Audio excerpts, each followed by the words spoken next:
Brainy Dose presents Weird Superstitions You Practice Without Realizing. Superstitions exist in every culture. They're meant to help us bring positive things into our lives, either by summoning good aspects or avoiding bad ones. In our modern world, most people recognize that old wives' tales and myths aren't true. At the same time, we often believe and practice widely accepted superstitions without giving them a second thought. We call them traditions. Over time, these superstitious customs become deeply embedded in our lives and cultures. And after a while, no one even questions why we practice such traditions. So, here are some of the superstitions you practice without realizing. Saying bless you when someone sneezes. Telling someone bless you after a sneeze is a quick reflex that many people possess. It's customary to respond to a sneeze, so much so that if you fail to bless someone, they may get offended. But why are we so compelled to say these words to anyone who sneezes? Well, there are a few superstitious theories on why the sneeze specifically calls for a bless you. The most popular began in Rome when the bubonic plague ravaged the population, and one of the symptoms of the disease was sneezing. Pope Gregory I believed that saying God bless you after a sneeze would protect people from death. There is another theory that stems from ancient history. It used to be believed that a sneeze could accidentally expel someone's spirit from their body. Fortunately, God could prevent it with this small blessing. Others believed that sneezes expelled unwanted evil spirits. This was good for the sneezer, but it put others at risk. Blessing everyone around was a safety precaution. Knocking on wood. We've all come across this one too. It's tradition to give some wood a knock after speaking about your own good fortune. The point is to preserve your luck. Even though some people replace the literal knocking with the phrase knock on wood, the tradition carries on. But where did this come from in the first place? For centuries, pagan groups in various cultures around the world worshipped trees. They believed that trees represented oracles, held spirits, or helped them commune with their gods and goddesses. Thus, trees became important mythological entities, and they were incorporated into worship rituals. For the ancient Celts, trees housed important spirits and gods. Knocking on tree trunks became a way to rouse those spirits and ask for protection. This practice could also show gratitude to the spirits or serve as a request for good luck. Another possible source of the knock on wood tradition is the superstition that tapping trees or wood could chase away evil spirits to prevent them from listening in when someone boasts about their good fortune. It became a way to avoid bad luck. Knocking on wood began as a religious superstition, but it has transitioned into a cultural phenomenon that acknowledges luck and hope. Putting candles on a birthday cake. Birthday candles are so typical that no one ever bats an eye when it's time to dim the lights and sing the song. This tradition actually began with the ancient Greeks, who put candles on cakes as a special offering for Artemis, the goddess of the moon in the hunt. Round cakes symbolized the moon, and the candles represented moonlight. In Germany, candles on cakes were popularized for religious reasons as well. One large candle would burn at the center of the cake to symbolize the light of life. Some scholars suggest that candles on cakes had other purposes as well. Some believe that the candle smoke was meant to carry wishes or prayers to the gods in the heavens. The smoke may have also been meant to ward off evil spirits. Even though birthday candles don't carry religious weight to them today, we still hold superstitious beliefs about them. How many times have you wished on your birthday candles? And were you wary of sharing your wish? The birthday rules govern that a silent wish must be made, and that the candles need to be blown out in one breath for the wish to come true. Wearing wedding rings on the left ring finger. Most people wear their wedding rings on the left ring finger. Have you ever wondered why? This is another tradition that traces back to our ancient ancestors. People used to believe that the left ring finger had a vein that connected directly to the heart.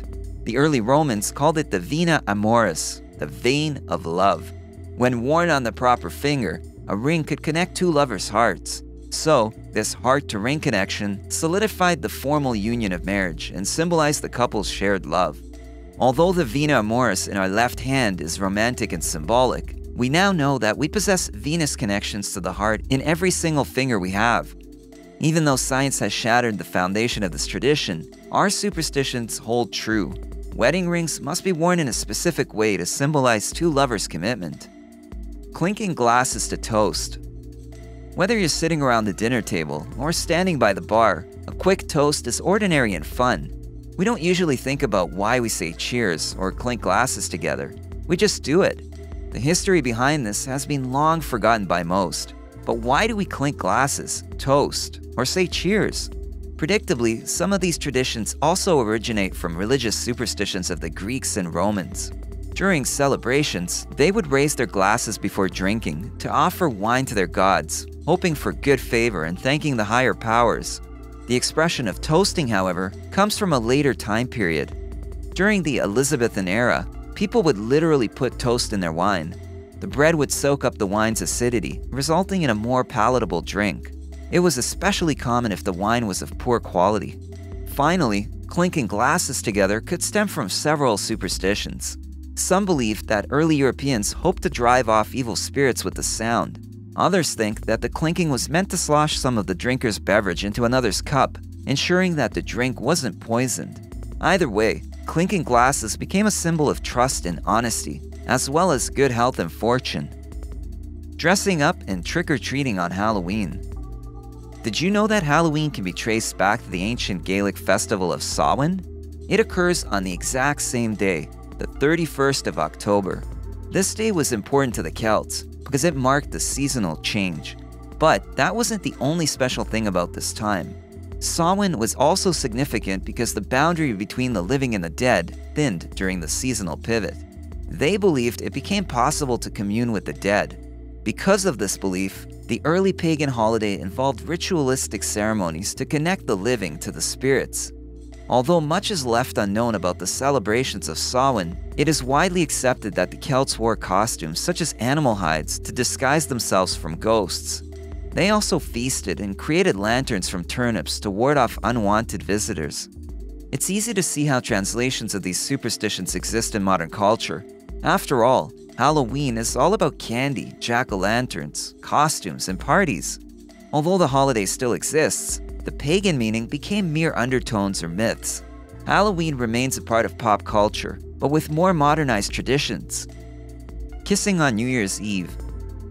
New Year's kisses have existed since the 8th century BC. This loving celebration is extremely popular. But why did it start? Unsurprisingly, we found ourselves with the Romans. Historians date kissing on New Year's back to the ancient Roman celebrations of the festival of Saturnalia. In fact, kissing was a fairly harmless activity compared to the other debauchery that occurred at these parties. Over time, the tradition of kissing trickled down to the rest of Europe. English and German folklore embraced the loving tradition, turning it into a superstition. Some still believe that your first interaction with another person in the new year will set the tone for the rest of your year. So, going into the new year with a kiss should manifest happy and loving experiences. It's meant to strengthen your relationship moving forward. And if you don't have anyone to kiss, it's bad luck. This has created the phenomenon of strangers looking to lock lips as the old year times out. Some single people will do whatever it takes to find someone to kiss, hoping to avoid a miserable year of loneliness. The transition into the new year can also mark renewal. For hundreds of years, Europeans have held masquerade balls for New Year's Eve. The masks are meant to symbolize evil spirits, and when the new year rolls in, lovers remove their masks and kiss in a performance of purification. Although most kiss today for the purpose of pleasure rather than the superstitious fear of bad luck, the belief that a New Year's kiss can cause positive experiences in the future is still common. Crossing your fingers for good luck. In the Western world, crossed fingers are one of the most widely recognized hand signals. We even have an emoji for them. They're meant to give you luck or to signal hope that things will go well for someone else. Most think that these twisted fingers originate from pre-Christian pagans. They held the cross symbol in high regard, believing that it embodied a high concentration of strength, positive energy, and good spirits. Hence, crossed fingers could give you the strength of deities. Later, Christians used the gesture to represent a crucifix and ward off evil. It also became a way for Christians to secretly identify themselves during times when they were persecuted for their beliefs.